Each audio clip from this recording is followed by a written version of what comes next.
सबका अच्छा करने पर भी हमारे साथ बुरा क्यों होता है। एक दिन एक नौजवान अकेला बैठा रो रहा था। पास ही से एक साधु गुजरा तो उसने नौजवान से पूछा, बेटा क्यों रो रहे हो। नौजवान बोला, हे साधु महाराज, मेरा संसार में कोई नहीं है। साधु नौजवान के पास बैठ गया और पूछा, बहुत दुख हुआ, क्या हुआ तुम्हारे माँ पिताजी को। नौजवान बोला, कुछ नहीं, माँ तो बिल्कुल ठीक है। साधु ने फिर पूछा, तुम्हारे भाई और बहन। नौजवान ने कहा, वो भी ठीक हैं। साधु समझ नहीं पाया और नौजवान से पूरी बात बताने के लिए कहा। नौजवान बोला, मुझे इतने वर्ष लग गए ये जानने के लिए कि मेरा कोई नहीं है और किसी को भी मुझसे लगाव नहीं है, ना माँ पिताजी को ना भाई बहन को। मैंने सबके लिए इतना कुछ किया, परंतु सब न जाने क्यों मुझसे इतनी नफरत करते हैं। मैंने तो किसी का कुछ नुकसान भी नहीं किया, बुरा नहीं किया, कभी किसी से धन की लालसा नहीं रखी। साधु परेशान हो गया कि आखिर बात क्या है। उसने नौजवान से अपनी कहानी सुनाने के लिए कहा। नौजवान ने अपनी कहानी सुनाई। जब मैं छोटा था तो एक बार मैं बहुत बीमार हुआ। मुझे बताया गया कि मुझे एक डॉक्टर ने बचाया। पढ़ाई के लिए मेरे स्कूल इतने बदले कि मुझे खुद पता नहीं कि मैं किस स्कूल से पढ़ा हूँ। थोड़ा और बड़ा हुआ तो मेरे माँ पिता ने मुझे अकेले रेलगाड़ी में बिठाकर चाचा के घर भेज दिया पढ़ाई के लिए। मैं साथ में बैठे एक यात्री की उंगली पकड़कर घंटों बैठा रहा। केवल 8-9 वर्ष का था। मैं 6 वर्ष बाद वापस आया तो फिर पढ़ाई के लिए दूसरे शहर भेज दिया गया। फिर नौकरी लग गई। फिर नौकरी के लिए शहर से बाहर चला गया। वर्षों अकेला रहा और जब भी माँ पिताजी या भाई बहनों के पास मिलने आता तो कोई सीधे मुंह बात नहीं करता और सभी अनादर करते। फिर शादी हो गई तो माता पिता ने घर से निकाल दिया। फिर भी मैं साथ निभाता रहा। मैं और मेरी पत्नी ने मिलकर परिवार को जोड़ने की बहुत कोशिश की, परंतु कोई भी हमसे रिश्ता रखना नहीं चाहता था। साधु की आंखें नम हो गईं और साथ ही नौजवान की आंखें भी। नौजवान ने आगे बताना शुरू किया।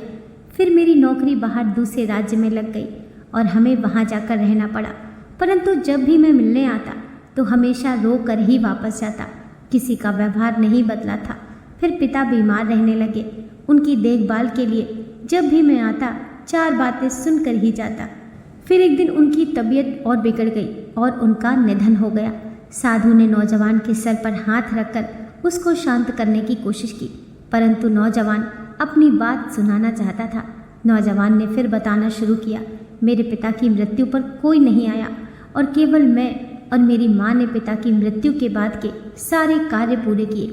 हैरान था कि जिन बच्चों को हमेशा मेरे माँ पिताजी ने सबसे ज़्यादा प्यार किया, आर्थिक सहायता दी, वह मेरे पिता के गुजर जाने के बाद इतना दूर कैसे हो गए।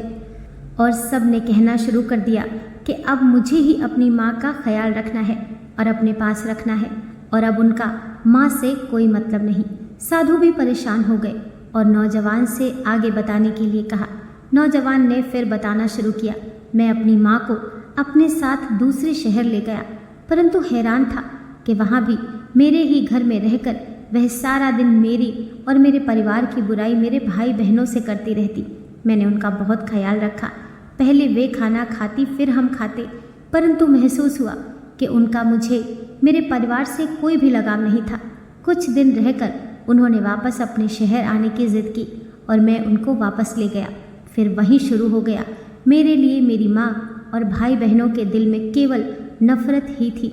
जो भाई बहन अपने खुद के पिता के देहांत के बाद मिलने भी नहीं आए, वह मेरी माँ को सगे लगते थे। मैंने अपनी माँ को बहुत समझाने की कोशिश की, परंतु वह नहीं मानी। आखिरकार वह मेरे छोटे भाई के घर रहने चली गई और वहीं रहने लगी। फिर क्या हुआ? साधु ने पूछा। फिर एक दिन अचानक उन्होंने वापस आकर फिर मेरे साथ रहने का फैसला किया, परंतु अब मैं तैयार नहीं था। मेरा परिवार इन सब घटनाओं से बहुत परेशान हो चुका था और अब आगे सहन करने को तैयार नहीं था। जिस माँ पिता ने, भाई बहनों ने इतने वर्ष तक मेरा सिर्फ शोषण किया हो, आज मेरी मदद मांग रहे थे, क्योंकि माँ को कोई भी रखना नहीं चाहता था। फिर भी मैं कुछ नहीं बोला और माँ मेरे साथ रहने लगी, परंतु फिर उन्होंने वही मेरे और मेरे परिवार के बारे में मेरे इन्हीं भाई बहनों को उल्टा सीधा बताना शुरू कर दिया। रोज़ घर में झगड़े होने लगे और हार कर मैंने अपनी माँ को वापस उन्हीं के घर छोड़ने का निर्णय लिया। नौजवान ने बताया। साधु ने सारी बात सुनी और पूछा, फिर तुम रो क्यों रहे हो? नौजवान ने कहा कि हे साधु महाराज, मुझे ये समझ नहीं आ रहा है कि शिकायत तो मुझे थी, शोषण तो मेरा हुआ, बुरा भला तो मैंने सुना था। मैंने अपने पिता की वसीयत में से कोई धन मांगा, ना मेरे या मेरे परिवार के दिल में कोई लोभ, फिर मैं कैसे सबसे बुरा बन गया? आज मेरे पास न माँ है, न कोई सगा भाई बहन, और लोग कहते हैं मैंने अपनी माँ को छोड़ दिया। किसको छोड़ दिया? जो खुद मेरी कभी थी ही नहीं। छोड़ तो उन्होंने मुझको दिया। साधु मुस्कुराए और बोले, नौजवान, लोग कहते हैं माँ से बढ़कर कुछ नहीं, परंतु माँ से बढ़कर है, और वो है कर्म। तूने बहुत कोशिश की, परंतु तेरी कोशिश को और तेरे सम्मान को कोई समझ नहीं पाया। तुझे हमेशा दोषी ठहराया। ये कसूर और बदकिस्मती तेरी नहीं, उनकी है। पछतावा तुझे नहीं, उनको होना चाहिए, जिन्होंने अपने सबसे बड़े पुत्र और एक भाई को समझने में इतनी विशाल भूल कर दी। कर्म के हिसाब से सब बराबर हैं, ना माँ बड़ी है और ना ही पुत्र, ना ही पिता बड़ा है और ना ही भाई बहन। कर्म सिर्फ कर्म देखता है। आज तेरा यूं अकेले बैठकर ये सोचना ही बताता है कि तेरी तरफ से तूने बहुत कोशिश की, परंतु जब उनके भाग्य में ही तुझसे सुख प्राप्त करना नहीं था तो कहाँ से मिलता? इसमें तू क्या करेगा? इसीलिए पछताना छोड़ और अपने परिवार और अपने भविष्य को संवार। ये कहकर साधु वहाँ से चल दिए और साथ ही नौजवान। लगाव, सम्मान और भावनाएं एक तरफा नहीं होती। बिना लालच या लोभ से की गई सेवा धर्म के समान होती है, और सही गलत का फैसला कर्म के आधार पर होता है।